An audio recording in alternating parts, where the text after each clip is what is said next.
Okay, we are live. We'll let it breathe just for a moment here while we bring on Facebook and we'll get this party started. Appreciate everybody's patience. This is one of the rare examples on the gut reaction where we were unable to go live immediately at the gun. But welcome in, everybody. It is the gut reaction episode of the Mile High Huddle podcast. I'm your host, Chad Jensen. With me, my fellow football priest, who you know, who you love, Zack Kelberman. Zack, here we are presiding once again over a game that the Broncos could have, should have won, but they end up falling short at the end. Multiple snafus, defense, Broncos not scoring, Hackett holding on to his timeouts when it was obvious the Ravens were going to go the distance. What's your gut reaction to this loss and the Broncos falling to 3-9? You know, if Muhammad Badri's still out there listening, we haven't heard from him in a while. He used to say that I was spit hot fire after these Broncos. I have no fire left. You know, the old me would have been, spit and vinegar about the defense collapsing and the Broncos snatching defeat from the jaws of victory once again. But it's been the case the entire year. It's been the case the entire half decade since 2016, finding new ways to lose. But interesting factoid, the Broncos have not won in the United States since September 25th. That's 70 days since they've emerged victorious on American soil. It's pathetic. It's ridiculous. It's inexcusable, but that's the Broncos this year. And I think they're just riding down the wave, losing to a backup quarterback after Lamar Jackson goes down, typical Broncos. The Broncos having a backup quarterback march down the field 91 yards, typical Broncos. I'm not surprised any longer. Hackett not calling the timeouts when he probably should have once they got close inside the 20, and it was pretty clear the Broncos they had turned into butter and the Ravens were a hot knife. And then Hackett sits on the timeouts. Okay, fine. Russ gets the ball back, 28 seconds, I want to say, couple of timeouts. Gets him within spitting distance. It's a 63-yard attempt. These are the attempts that in the canon of Broncos lore, Zach, we've seen Brandon McManus throwing hissy fits, slamming his helmet on the turf when the coach doesn't give him the shot. He gets the shot, and once again, it's from 60. I know, I don't expect him. It's not like a gimme kick. I get it. But that was another thing. Unfortunately, in those final, I'll say the 4-minute sequence that lost him the game, that did the job. Ted, thanks, bud. Good to see you. He says the greatest trick the Denver Broncos ever played was convincing us that rock bottom exists. This is a good one, dude. I might tweet that out and try and take credit. I'm just kidding. Not really. I probably will. But Ted, if you're on Twitter, you should connect with us so that we can keep the conversation going there, my friend. And if we already are connected, like if you're following, do one of these in the mentions and we'll follow back. Austin H., what's up, buddy? He says, there's no hope anymore. No hope and no excitement. I know, man, that was a game they should have won. Less than perfect offensive performance, obviously. I mean, we're talking about an offense that did not get into the red zone, let alone, obviously, they didn't score a touchdown, but they didn't even get into the red zone all game long. But somehow, with 4 minutes to go, the Broncos were nursing a 9-3 lead. Deanna Hendry from the top rope throwing down. She's got a jersey coming her way. A very interesting selection, might I add, in her choice for the jersey she requested from winning in November. I won't spoil it. I'll let her show us once she gets it. She can send us in the selfie. But thank you so much for the generous support that you offer us on a day-in, day-out basis, Deanna. We do not take that for granted. She says, all I can say is another disappointing game and loss. MHH for life. That it is, Zach.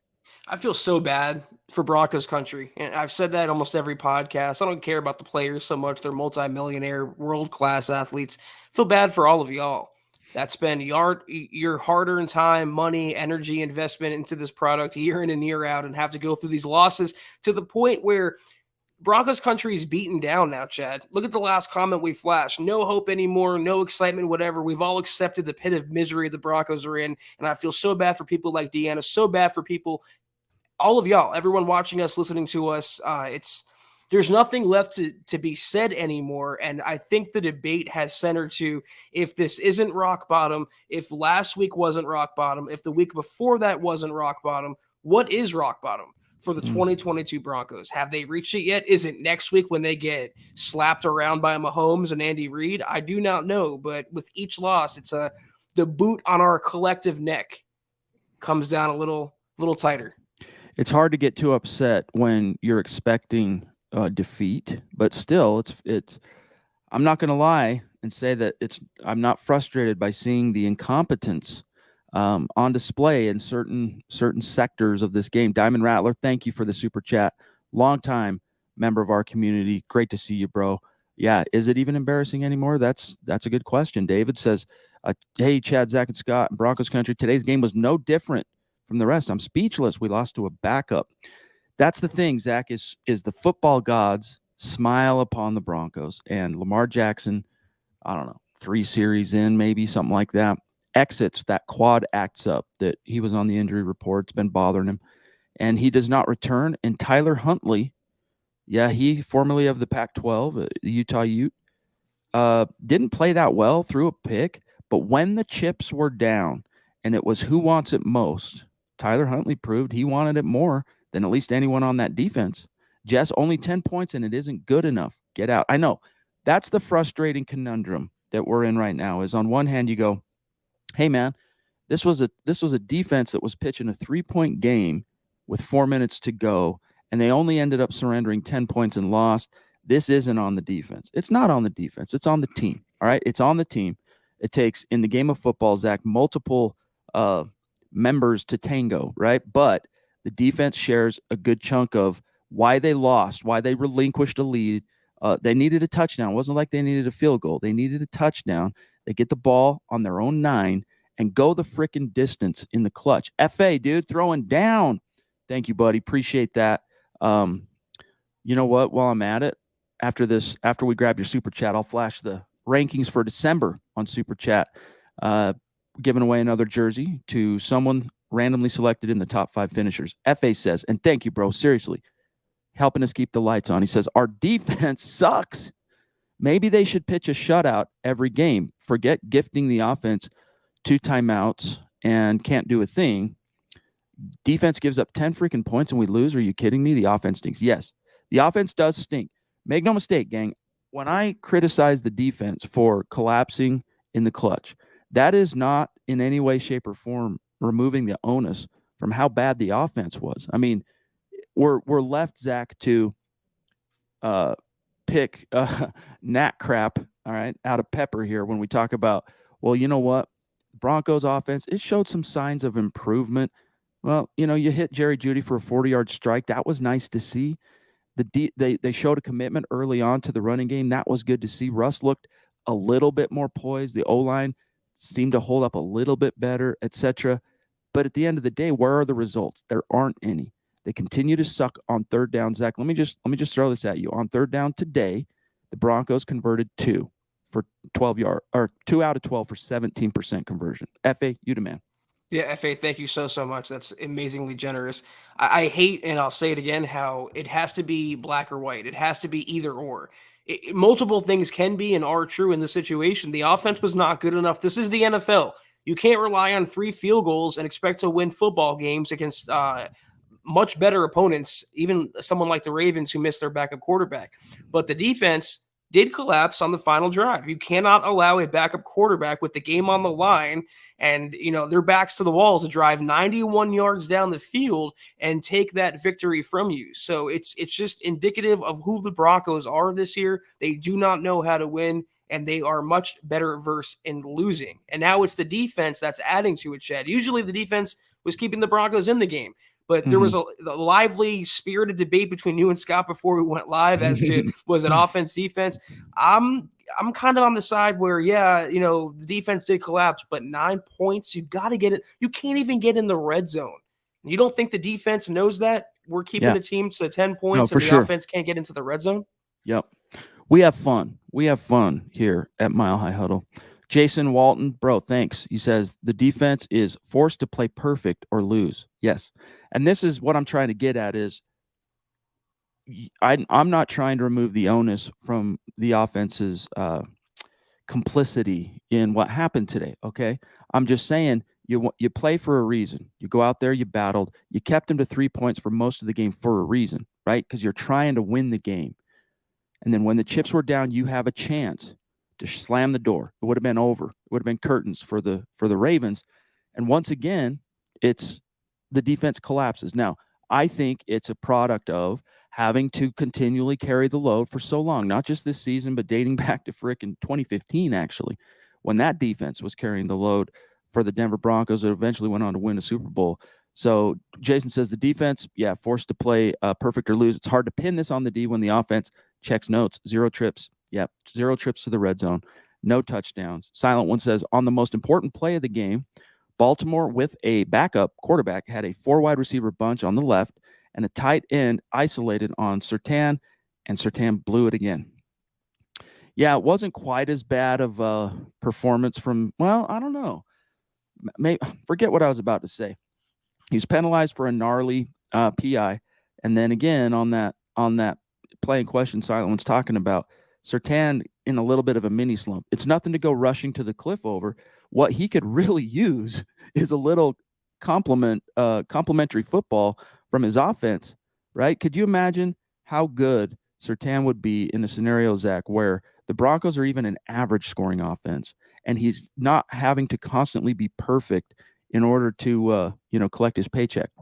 The Broncos were an average scoring offense, they'd be a playoff team. It's really as simple as that. When they're already averaging a historic low 14 and change, and they cannot even get to 14 points, it's what do you say about that? But I think you're right about Surtain being in a slump. It's going to happen. He's going to go through these things. He's still a great player. He's still proven he's a great player, and he will be a great player moving forward. He also is getting no help in the secondary. It's something I talked about before this game, Chad. I mean, Damari Mathis on the other side. Kareem Jackson continues to be a liability out there in pass coverage. I mean, they miss Caden Stearns as well. Simmons had a nice day today, but it's pretty much Surtain being the foundation of that secondary. And a lot of pressure. He's only a second-year player, for a young guy to bear. Indeed. Chris, I'm going to read your first super chat and then the one that's on the screen, because Chris, on a gut reaction, it's always a symbolic super chat. $9 for 9 points. He said on the first one, has the defense stepped up in clutch moments this year? They play superb during the game, and then the offense lets them down time and time again. It's heartbreaking. And then he says, another year, another game, getting beat by a backup quarterback. The madness doesn't end. Yeah, I'm trying to think of a game this season, Zach. The Niners game. That's true. The only one that comes to mind. Maybe the Houston game. I'm trying to remember the end of game sequence there. I know in both those games, all right, 2 of Denver's 3 wins, Russ got the much-needed touchdown drive in the fourth quarter, and then it all disappeared, and we never saw that kind of swag again. But, yeah, the defense, I think it's actually jumped the shark here, Zach, and it's worse in terms of clutch, poise, and than Fangio, because Fangio would occasionally those defenses would occasionally get the stop. You would occasionally get the win. Tanner, appreciate you, big dog. He says the defense once again held their own. How is that? This offense can't score more than 10 points. Hackett needs to go like now. This is ridiculous, but still going to bleed orange and blue until the day I die. Hashtag Broncos country is not a geographic location. It is a state of being, baby. It's wherever you are. So, Tanner, we totally get it, dude. We totally get it. It's we're in this never-ending Zach cycle of who's on first. It's like that Spider-Man meme of the 2 Spider-Mans pointing to each other. One's the Broncos defense, one's the Broncos offense. Who's to blame for this particular loss? 9 times out of 10, or I should say, if you were to look at it, Zach, as a pie chart of blame, maybe I need to create a meme, the Broncos pie chart of blame. All right, 90% of that pie chart would be consumed by the offense. So let's not get that twisted, right? And the coaching. We'll throw that all into one bucket. And then the defense. But here's the thing. You play these games for a reason. You can't go out and give 56 minutes of great football if you're going to collapse in the clutch. Deanna, thank you. Very generous again, Zach. And then I'm serving this back to you. She says, so embarrassing to lose to a backup quarterback. O-line horrific. I love my Broncos, though. She's saying MHH for life. And we love you, Deanna. Thank you, my friend. Unfortunately, it's not the first time. I had major Matt Moore flashbacks watching this game. It's like when the Broncos get a break with a big-time quarterback going down, the backup quarterback always looks like a future Hall of Famer against the Broncos. They make inferior players look better against them because you know why? They not only are they inferior themselves, they don't know how to win. It's something you've talked about quite a bit the last couple years. The Broncos forgot how to win football games, and until there's someone in that building, namely the head coach, but it has to come from the quarterback too. But until they have that coach that instills that virtue of winning, that repetition of winning, you're going to see more games like this. Unfortunately, nothing left to be said. On that topic of, remembering how it is, what it takes to win, expecting wins. Last week after the loss previously, Wilson was asked, has this team, forgotten how to win? Does this team still need to learn and figure out how to win? And paraphrasing him, he said something to the effect of, I would say we're probably in the learning phase right now as a team, which is true. They're trying to relearn how to do it, which is, it's obvious, right? Look at the standings. And thank you for the super chats, gang. We love you, David. You're the man. And then today, Zach, at the podium, he was asked, have you guys forgotten how to win? Like, what's going on? And he didn't exactly answer the question. He just said, we need to finish. We need to finish. And it's true. They need to finish. I saw a comment just said the Broncos are the new Browns. I just looked. The Browns are 5-7 now, and the Broncos are even worse than the Browns. I know you're going with that, just being in purgatory and being a laughingstock franchise, but this is, I think, rock bottom now. Scott said rock bottom for him was Oakland. I think rock bottom for me was the Colts game when you really saw the offense hit a breaking point, not being able to score a single touchdown, and it's gotten worse and worse since then. You have to ask yourself, how is it so possible they cannot get into the end zone? I mean, we're watching an NFL franchise in the year 2022 when the game gravitates toward offensive players and offensive scorers and excitement and plays and whatever. You bring in a 9-time Pro Bowl quarterback. He still has weapons around him. And you can't get into the end zone. It boggles the mind. It's got to be the system. But then you have to ask yourself, they change quarterbacks, they change play callers, and the results stay the same. I mean, this world of suck we're living in is getting worse by the week. I think, again, a broken clock is right twice a day. And when Nathaniel Hackett said, we got to finish, he's not just talking about the defense, right? Part of finishing, Jacob, by the way, thank you, bro. The silent one, Jacob Foster, throwing down some stars on Facebook, helping us keep the lights on here. We do appreciate you, my friend. But when we talk about finishing, Zach, a big part of that is third down, because if you finish on third down, you move the chains. And if you move the chains, eventually you end up in the red zone. And then if you keep moving the chains, eventually you hit pay dirt. Finish, that translates to me third down and red zone offensively. And then even today, when you talk about finish, the defense needed to finish what was a tour de force performance up until that last drive. Finish it with aplomb. Get off the field. But they couldn't. And then the offense gets the ball back. They drive it down to, it's not exactly a gimme, right? 63-yard attempt. McManus needs to finish. That's why you're getting paid, my dog. So, again, the good teams, that's what they practice. And I was, as we were getting ready to go live, I was listening to something that former Broncos safety Nick Ferguson was saying with the team website on the broadcast. Because nowadays, if you want to catch the post game, you have to listen through the Broncos TV broadcast, and then they go to the coach at the podium, and then they go to the player, etc. And one thing Ferguson said, Zach, that stuck out to me is, he was famous, part of the famous final good teams of the Shanahan era, right? The Plummer teams. He was a defensive captain on those teams. And he said that one of the things that they would do, that Shanahan would do, is they actually emphasized and practiced those quintessential finishing scenarios. So 2-minute drill, 4-minute drill, third down, both sides of the ball, critical moments, right? Was an emphasis and a focus every single week. Naj, and then I'll serve it back to you, Zach. Naj, love you, bro. Stiff upper lip, just like us. We appreciate you, dog. So super proud of the effort. When you lack confidence and you don't have the offensive firepower, you don't believe you can get it done. And they didn't. Don't understand why they didn't run Mike Boone more, and the special teams again failed us. So disappointing. Yeah, Boone, for what it's worth, he finished the day with 6 carries for 18 yards. He had the best yards per carry average amongst the backs that touched the ball today. Wilson averaged 10.5 because he rushed twice for 21 mostly on that last possession. Yeah, I appreciate you, Naz, as always. I don't have much to add to the last couple minutes of conversation other than what Scott said here. I mean, I totally agree. Second verse, same as the first. It's the same. We're having, Chad, you and I and everyone else, Ramones. the same repeat conversations. Why can't they score? Why did they lose? Should they fire Hackett? I mean, it's the same movie every week, and we know how it ends, and it's still as frustrating watching that ending play out. I am reminded of the sage-like lyrics that Scott is no doubt quoting from Judy is a Punk. All right. Not Jerry Judy, the famous Ramones song, Judy is a Punk. Second verse, same as the first. Judy is a punk, right? That's what we're stuck in, is this loop. You know what? I could handle the loop, and I can. One of the ways I get through the loop, Zach, is I listen to the Ramones, and it gets me through this. Ren99, Big Dog, what's going on? It's great to see you. Thank you for the super chat.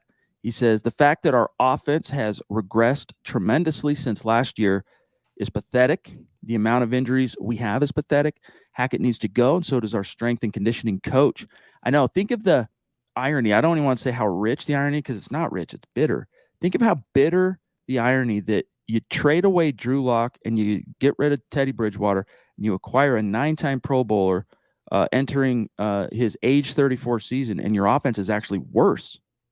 I mean, boggles the mind. And that's why it goes back, Zach, to what you said is has to be the scheme. And branching up and off of that, it's the coaching. That's why the longer they let Nathaniel Hackett linger in his post, the more George Payton and the Walton Penner ownership group risks this becoming a permanent Russell Wilson. I think it's time, speaking of the special teams, you mentioned them, to kind of put some heat on Dwayne Stukes as well. We've all liked him a lot for his press conferences, and we thought he held the players accountable, but it's a production-based business. And when his side of the ball is failing, we got to call him out for that. That special teams unit is hurting the Broncos every single week. And no one talks about it because the offense and Russell Wilson and Hackett overshadow that.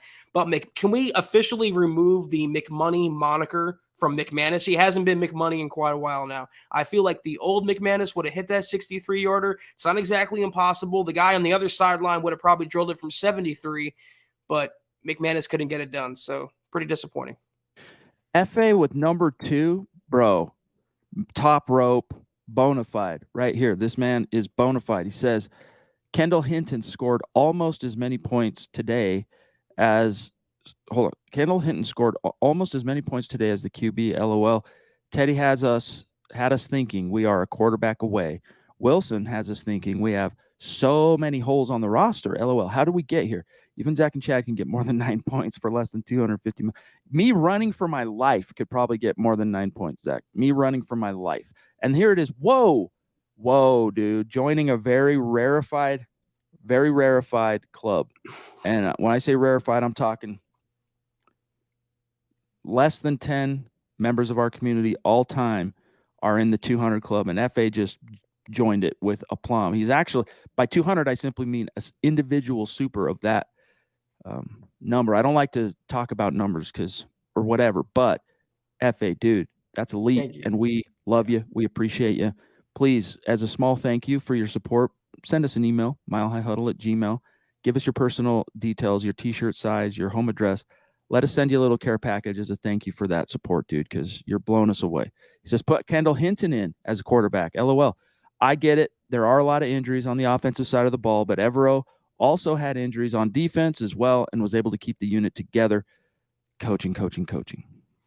Yeah, I'm not going to blame Evero too much. He's a first-time coordinator as well, trying to find his way. And yeah, you mentioned the injuries. Not having Randy Gregory out there, I think, is hurting him more than any other factor. And there was going to be a regression. The defense played lights out. We were talking about, Wade Phillips and holding him in that kind of stature. Maybe he's not Wade Phillips yet, but I like a lot of what I've seen out of Evero to the point where I want to see what he can do on an interim basis. I would have ripped the Band-Aid off 2 weeks ago and fired Hackett, promoted Evero to interim, and at worst, you find a permanent head coach in the offseason. At best, you have your full-time coach on staff already in Ejiro Evero, but the arrow is pointing way up with that defensive side of the ball. I think a big reason for the collapses, I mean, it doesn't explain the whole season, but today in particular is you don't have a formidable presence on the edge. And a lot of the stuff they did on that final drive in particular was exploiting the guys on the edge and their relative inexperience, especially with Tyler Huntley as a ball carrier and the read options and all that. If you can upgrade that somehow, some way, I mean, in the offseason, Chubb's gone, never to return. Vaughn's gone, never to return. So what does it look like next year? Best case scenario is a healthy Randy Gregory and a wiser and more experienced Baron Browning, wiser, more experienced Nick Benito. I mean, something, I think that would help in these situations. Drake, what's up, bro?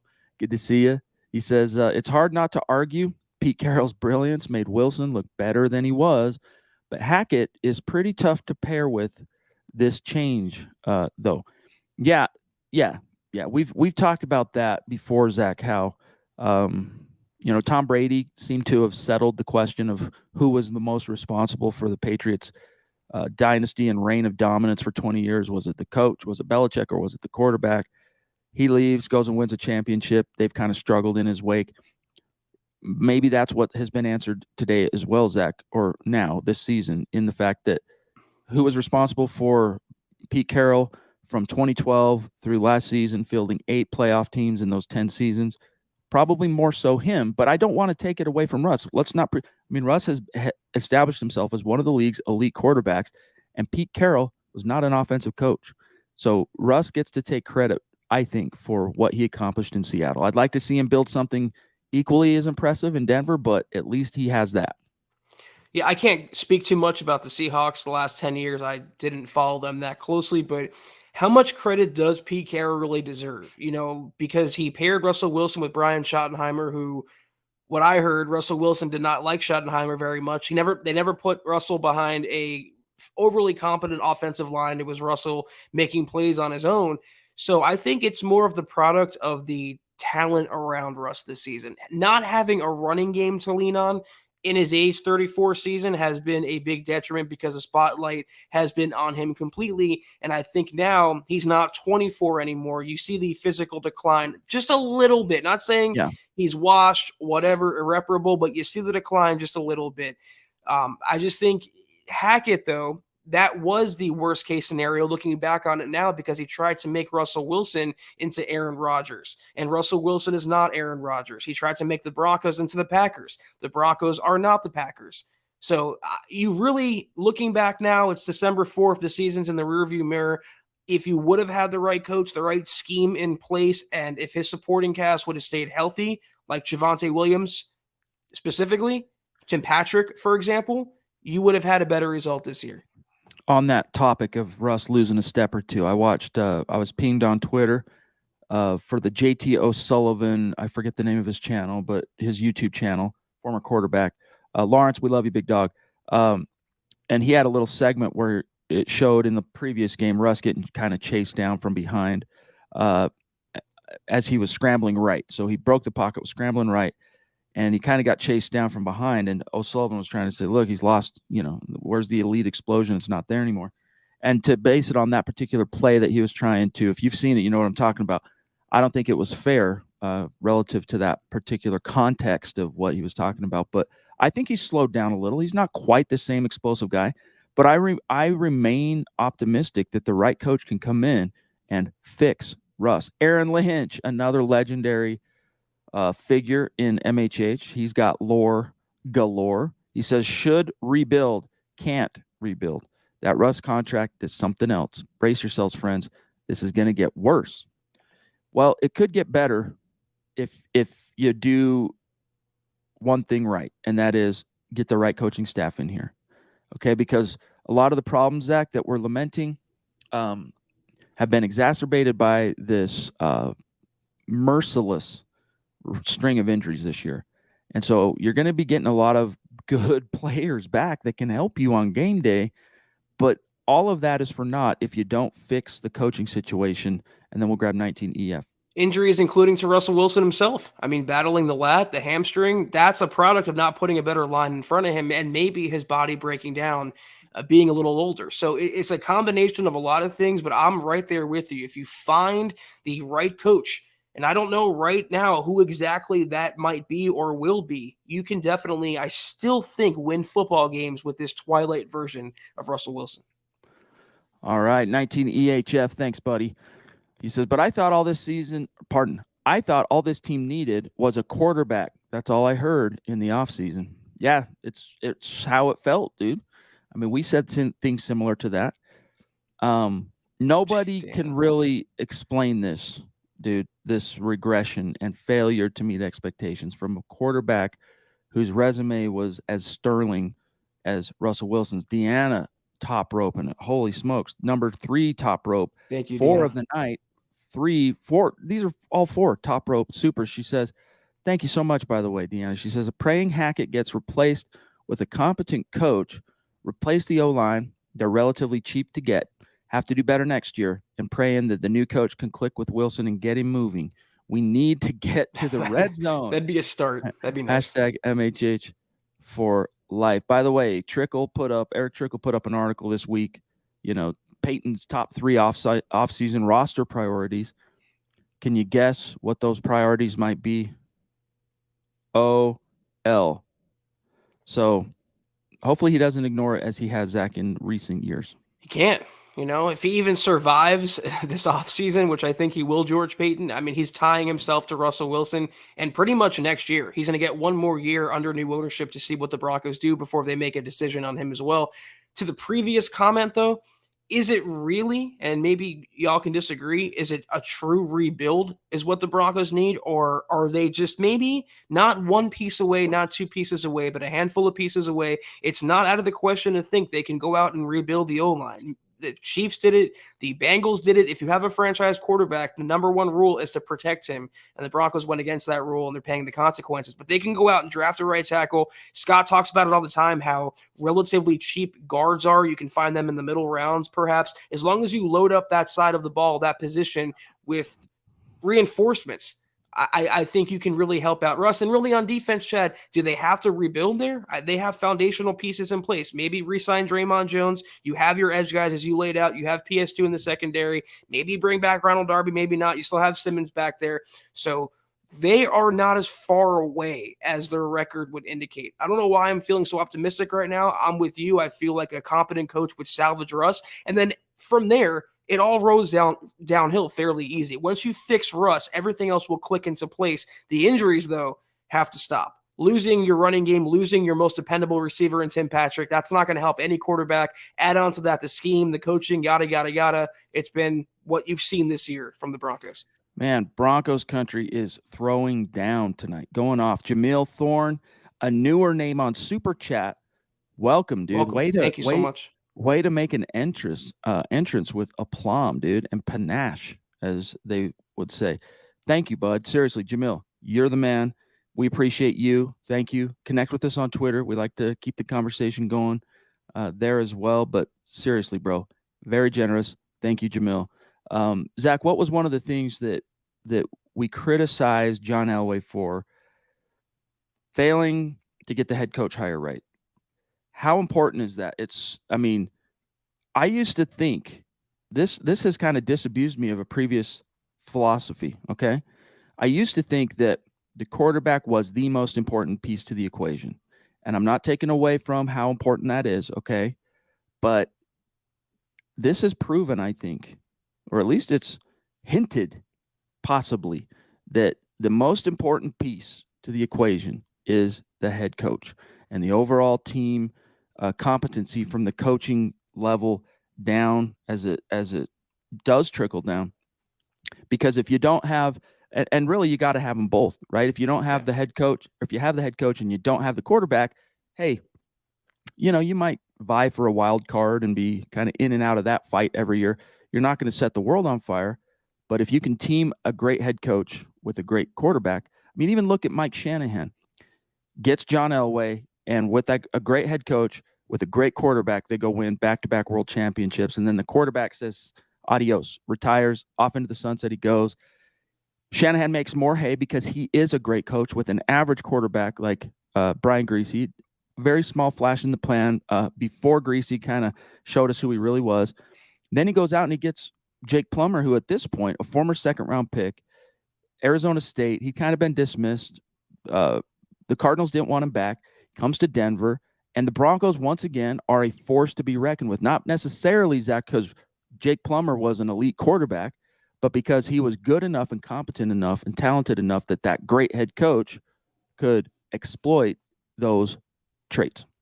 This is music to my freaking ears right now. It's why I have a coaching shirt in my closet. It really is important. And I'm not taking away how valuable a franchise quarterback is. There's plenty of circumstances where the quarterback hides the coach. Look at Brandon Staley and Justin Herbert, for example. But there's way more examples of the quarterback benefiting from having elite coaching. Look what even Sean Payton did with Jameis Winston in New Orleans. Look at Brian Daboll and Daniel Jones. Look at Luke Getsy, even, who worked with Hackett in Green Bay, what he's done with Justin Fields. Look at Kevin O'Connell, what he's done as rookie head coach with Kirk Cousins.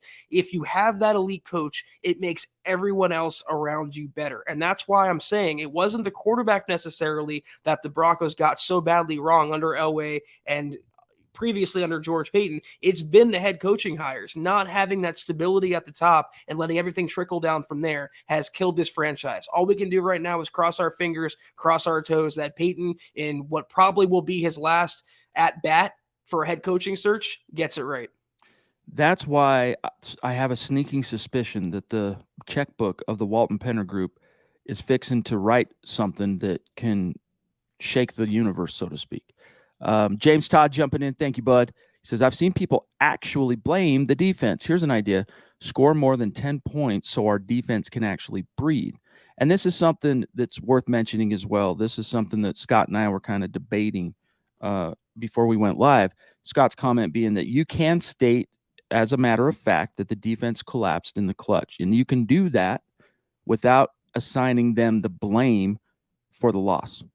You can do that because it was a team loss.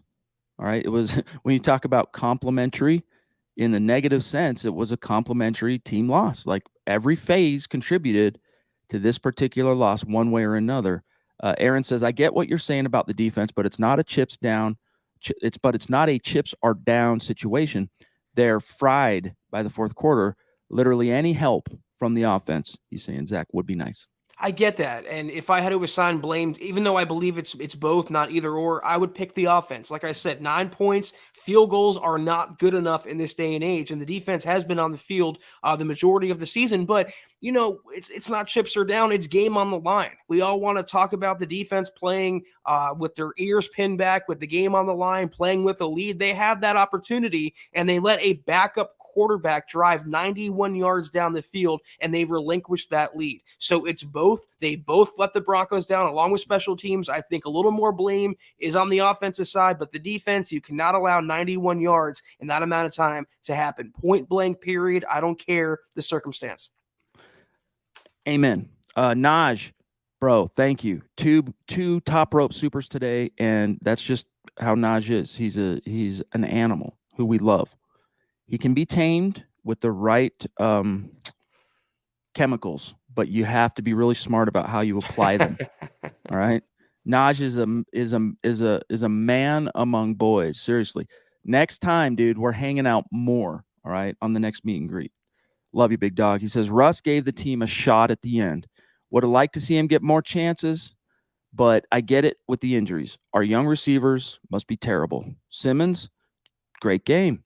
I'm liking Alex Singleton more and more. Me too, by the way. Praying for one win, just one versus KC, please. Amen, dude. The KC games now become Super Bowl.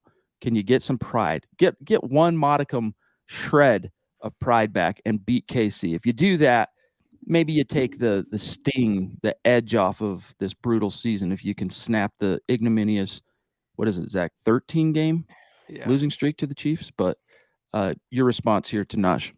I agree in spirit, but here's the problem. If you beat Kansas City somehow, which I don't see how that happens, losing to Mahomes after you just lost Tyler Huntley. The problem with that, though, is if Hackett can do what his predecessors couldn't, which is what you just said, is beat Kansas City, even in a lost season, that would buy him a little more job security. That's my opinion. And if you want Hackett to be gone, you want George Payton or the ownership to make a move, beating Kansas City would not help that matter. I'd like to see it as well. I'm not saying they should tank the game, lose on purpose or whatever, but that would help Hackett's cause and really give the team false hope. They're not going anywhere. They're not a playoff team. They have way more flaws than they do positives at this point. I don't know what one victory, even over Kansas City, would accomplish in this kind of season, but we'll see. F.A., bro, just going off the chain. Seriously. Love you, big dog. Thank you very much. He says, I have faith in next year. I believe Peyton will right the ship next year.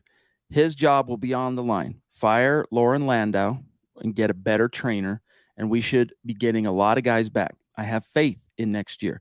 There are flashes on the offense. Peyton will get it right. Zach, I can imagine now what that hiring committee is going to look like this time around. And it's going to be led by, you're probably going to have Rob Walton as the guy somehow involved, maybe in the corner, but Greg Penner, his son-in-law, front and center. Damani Leach, the new CEO and team president. George Payton, if they keep him. How do you feel about that group's wherewithal to make a good decision on a coaching hire? Well, FA, definitely, again, appreciate you so much. Thank you. George Payton is a guy that I held to such high reverence. I was literally chiseling the George Payton statue myself at one point. I mean, he could do no wrong in my eyes. This last 6 months or so, how the team has turned out. I'm not saying I'm jumping ship on George Payton, but it's maybe not he will get it right, but he better get this coaching hire right. He better fix this team or his job will be terminated as well. I think I'm excited that Greg Penner will be a part of the ownership group or the hiring committee this time around, because it seems like he's the vocal, make it happen kind of aggressive voice they haven't had in recent years. Elway and Joe Ellis, I don't know, they had the Broncos' best interest in mind this last time around with Hackett. So George Payton knows what he's looking for now, hopefully experienced coach, retread, whatever. He has a guy with an unlimited checkbook at his disposal in Greg Penner and Rob Walton. That gives me hope that they can find a guy who's a bigger fish, but the fish that's right for this plate, this restaurant, whatever works. Hey, we're still getting to know Greg Penner and what kind of guy he is and whatnot. But one thing we can deduce, all right, is he's the type of guy that can get the 19th richest man in the world to sign off on marrying his daughter. So he's got some wherewithal. All right, this guy has something that he can bring to the table. Deanna, thank you so much, my friend. Very generous tonight. You've been so many of you. We love you. Thank you. Luke Ellis, bro, you the man. If you're on Twitter, Luke, connect with us. And if you're already following, like I've said to others, do one of these in our mentions, and we will be sure to follow back. He says, as a Broncos fan who lives out in Michigan, hashtag state of being, we look Lions-esque, finding any way to lose possible in the clutch. At least they're playing with passion and can score, though. Ugh, appreciate you guys talking about the Lions. Appreciate you, Luke. Yeah, that's the only chance the Broncos have, Zach, of beating the Chiefs, because I do believe that this version of the Broncos defense, yes, and yay, even that which collapsed today in Baltimore, at the end, that defense can contend with the Chiefs' offense, but it won't be enough to vanquish the Chiefs unless you get like the best performance from the offense this year. That's it. You got to get the offense.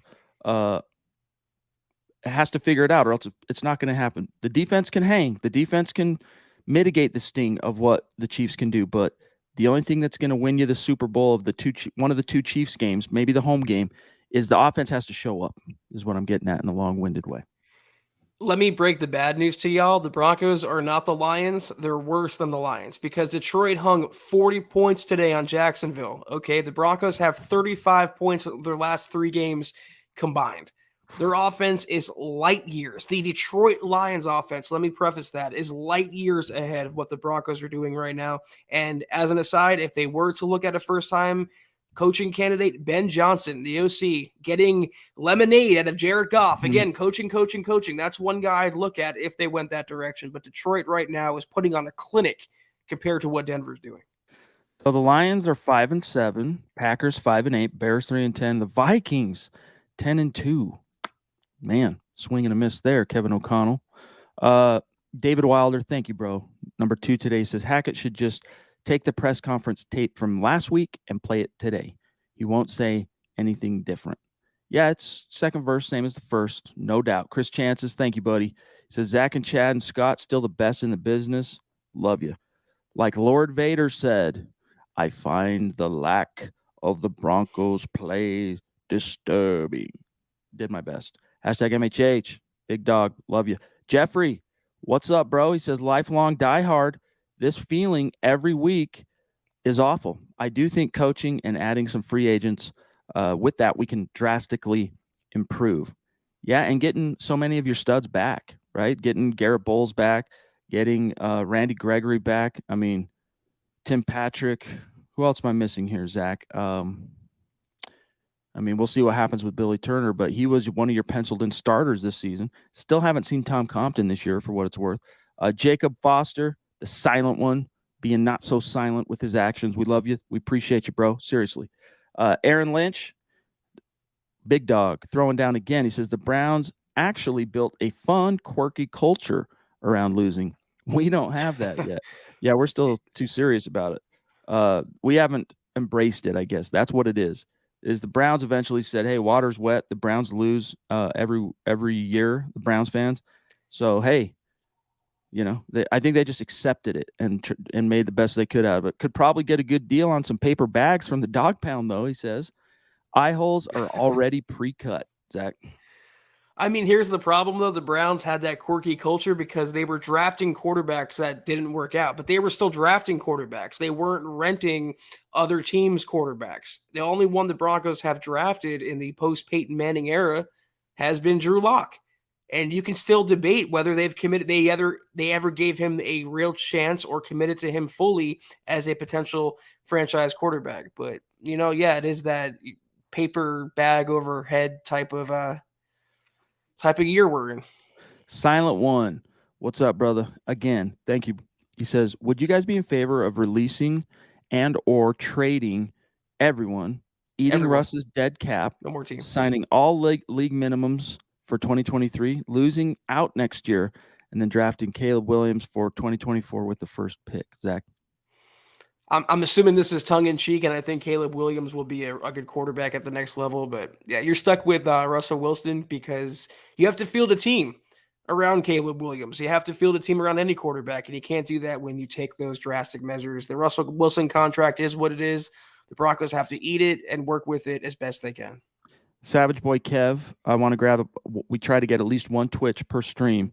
Appreciate it. He says, how much easier would things be with Tim Patrick? A lot. Explain what you mean by that. Well, I don't know that it would have directly translated to more wins because this team is flawed beyond just a receiver. And Courtland Sutton hasn't stepped up. There were injuries to Jerry Jeudy, KJ Hamler. So Tim Patrick on his own would be double covered eventually, and he wouldn't have the same impact. But just not having that safety blanket for us.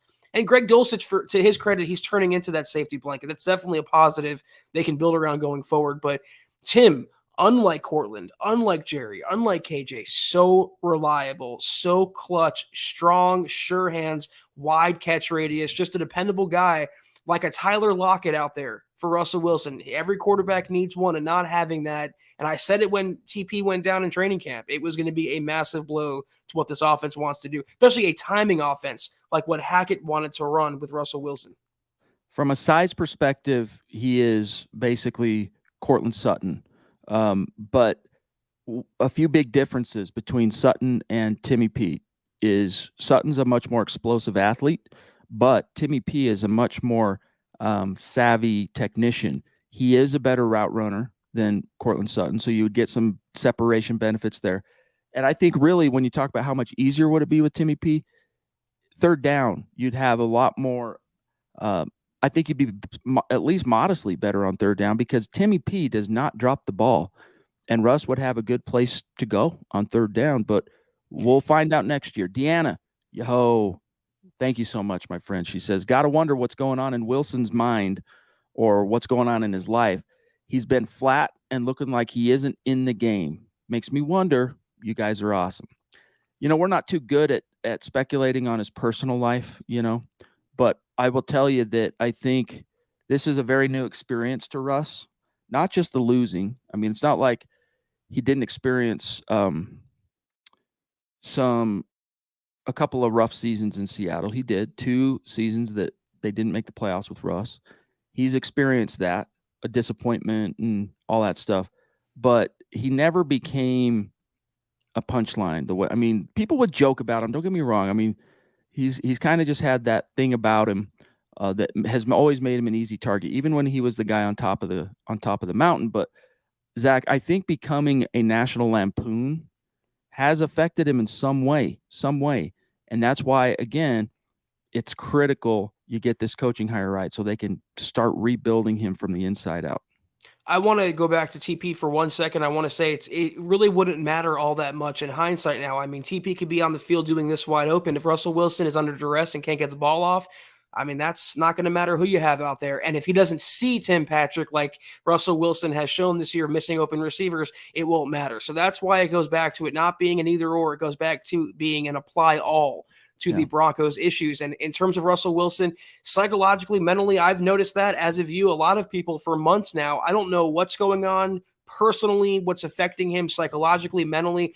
The divorce from Seattle, I feel like, had a lot to do with it, because he's been getting just hammered by his former adoring 12s out there in Seattle every single day since that trade has gone down, and all the stuff that's come out about high knees and wristbands and all the stuff that people are dunking on him for. I feel like the pressure of that has crept in his mind. And add on to that, being in a new city, being in a different team, new locker room, new players, new coaches, and then going through a losing season that you're injured twice in already. All of that has impacted Russ, and it's really more so between the eyeballs than it is, I think, on his shoulder.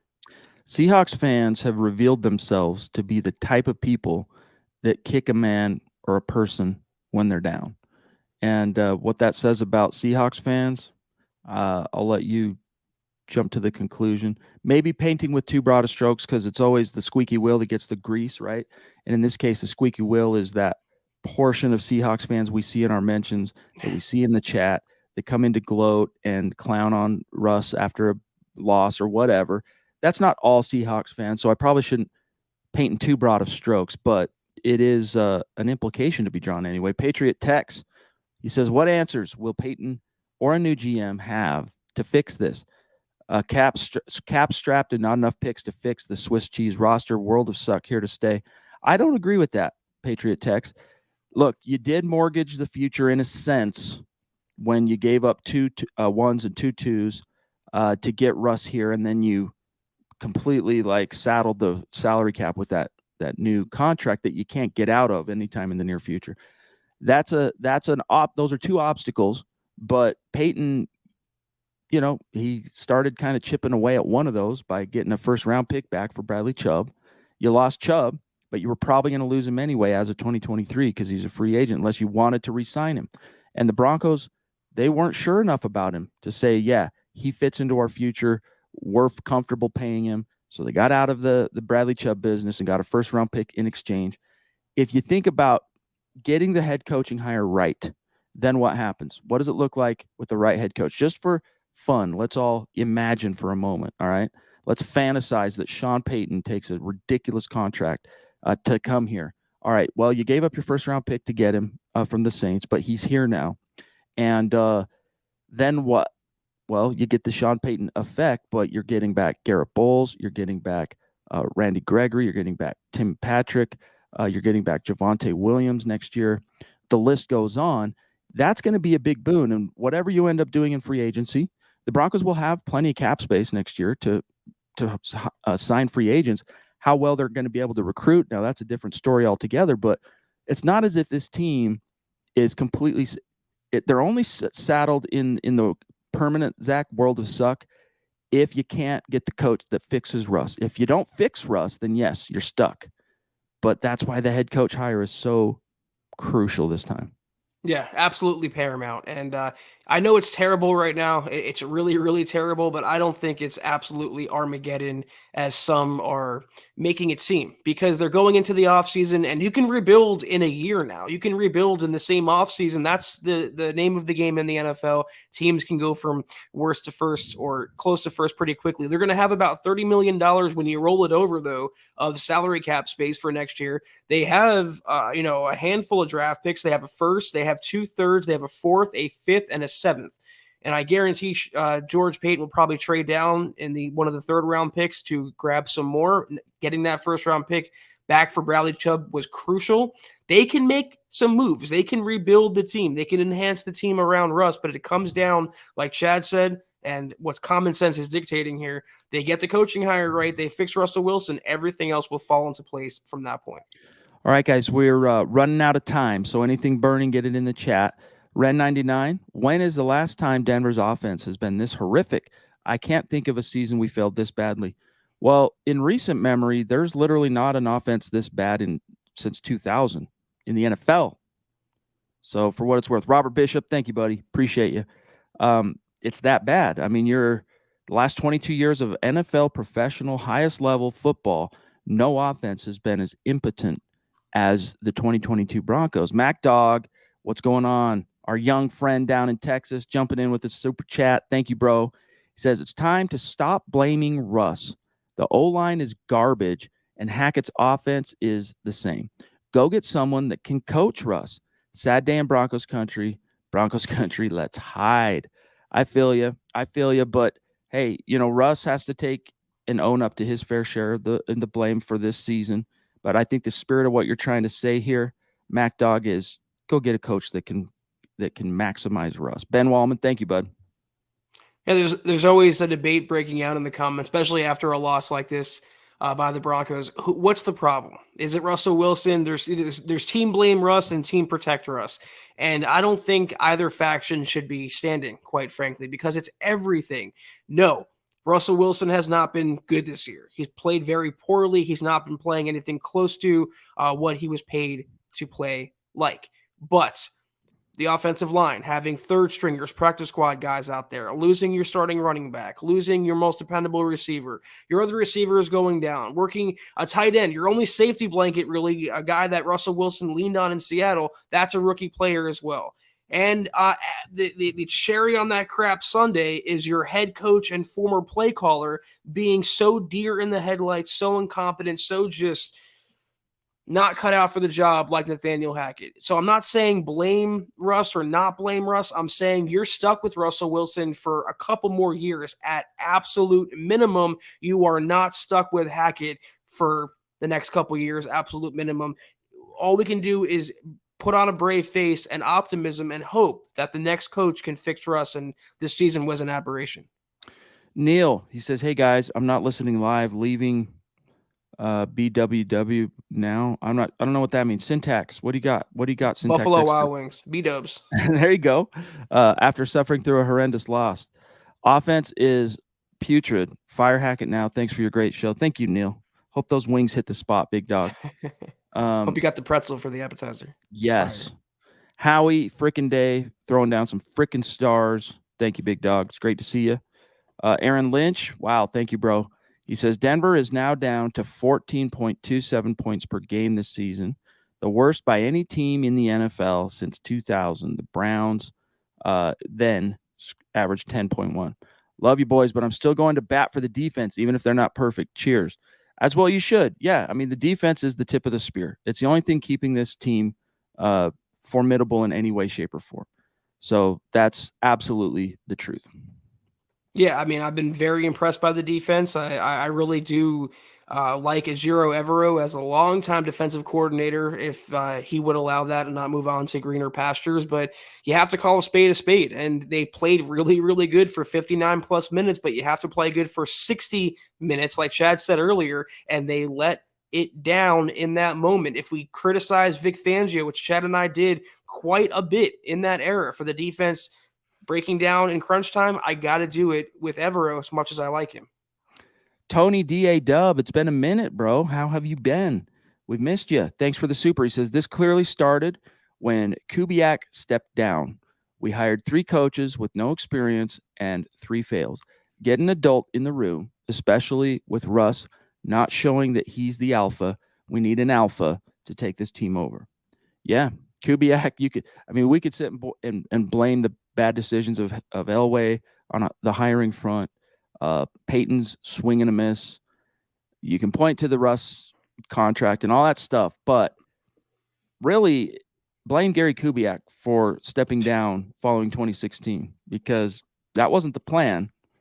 He was supposed to be the guy for the foreseeable, and that's what threw this whole thing off its axis. Mac Dog, do you think if we get a defensive coach, Evero's gone?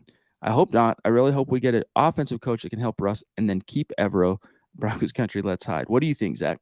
I mean, I've heard on Twitter, I think Benjamin Albright said if they were to go after Dan Quinn and hire Dan Quinn, him being a defensive coach, they would try to keep Ejiro Evero around. But Evero has to want to stick around as well. If a defensive coach comes in and Evero says, forget this, I'm going to move on, maybe I could find a head coaching gig elsewhere, you can't really do anything about that. The Broncos have to let him look and maybe find a promotion. But I would love to keep him around. You know, my ideal scenario would be, you mentioned Sean Payton, Chad, and I can't get that fantasy out of my head now. Sean Payton as OC and head coach and Ejiro Evero as defensive coordinator. Sign me up all day, every day with Rob Walton's money for that. Yeah.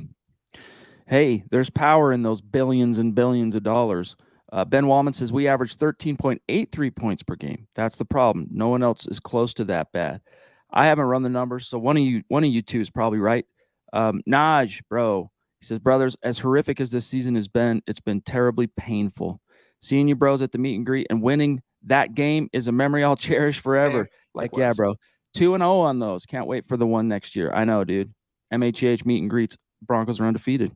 Undefeated when Naj Al-Taf and the MHH crew are there to represent. 1-0 with Kennedy in the house, by the way, for what it's worth. 2-0. 2-0. Yeah, we got to count Jacksonville across the pond.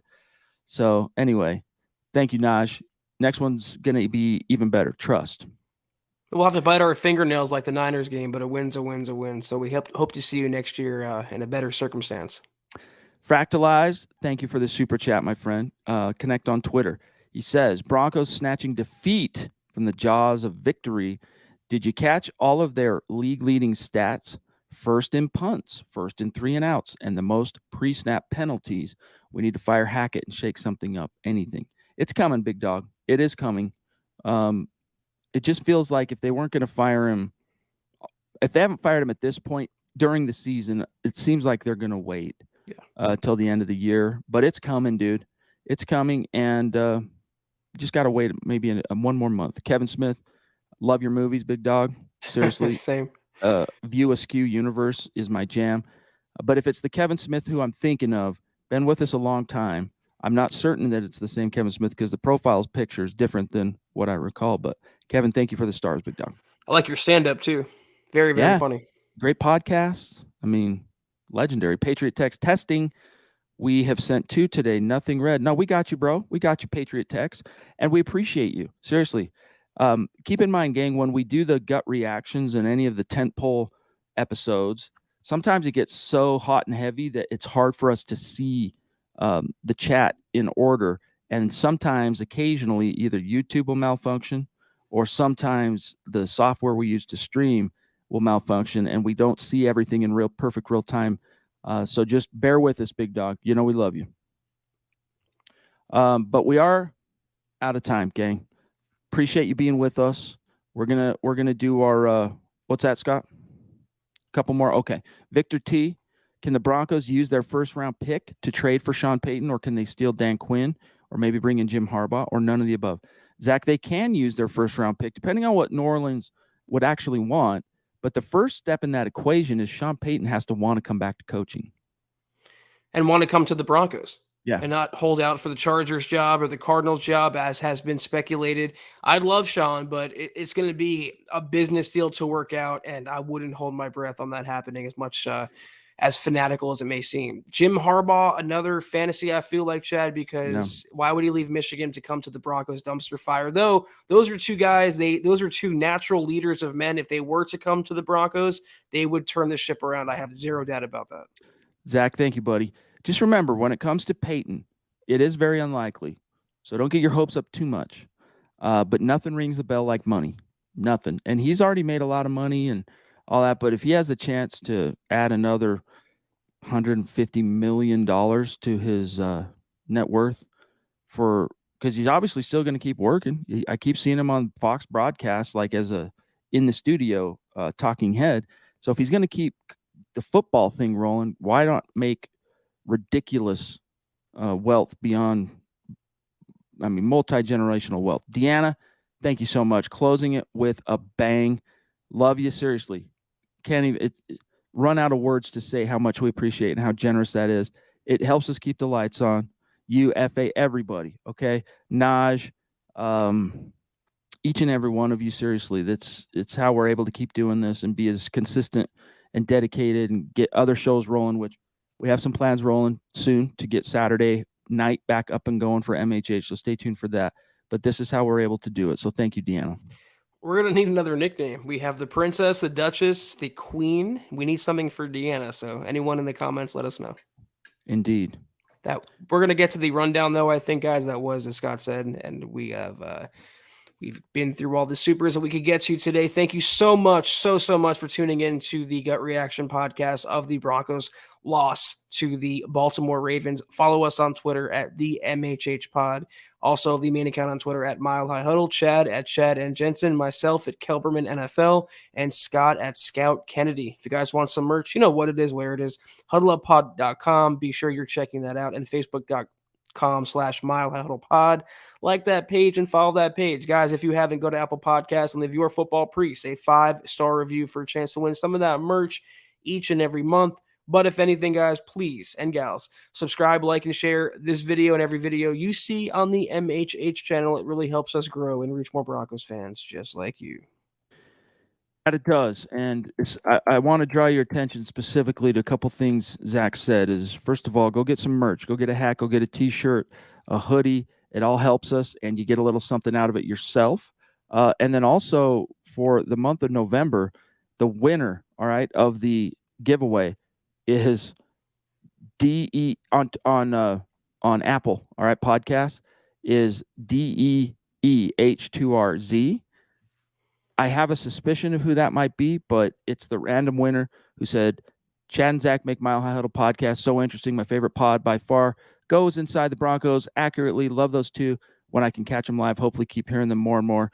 So if you're listening now, all right, again, that handle on Apple Pods is DEEH2RZ. Send us an email, milehighhuddle@gmail.com, with your personal deets as far as your address, and we'll send you out a little thank you for supporting us with a 5-star on Apple Podcasts. But special shout out to these great Super Chat superstars tonight. Seriously, I mean, it's a long list of great people and great Broncos fans. Diamond Rattler, David Wilder, Chris Hernandez, Patriot Tex, Ted Wunderlich, Austin H., Deanna Hendry, Jason Walton, Silent One, Tanner Holtz, Wero, who's we missed. He says, this is my surprise face. A nice emoji. Appreciate you, bro. Plum Bob, Jess, FA, Ren99, Drake, Aaron Lynch. Great to see you, by the way, dog. 19 EHF, James Todd.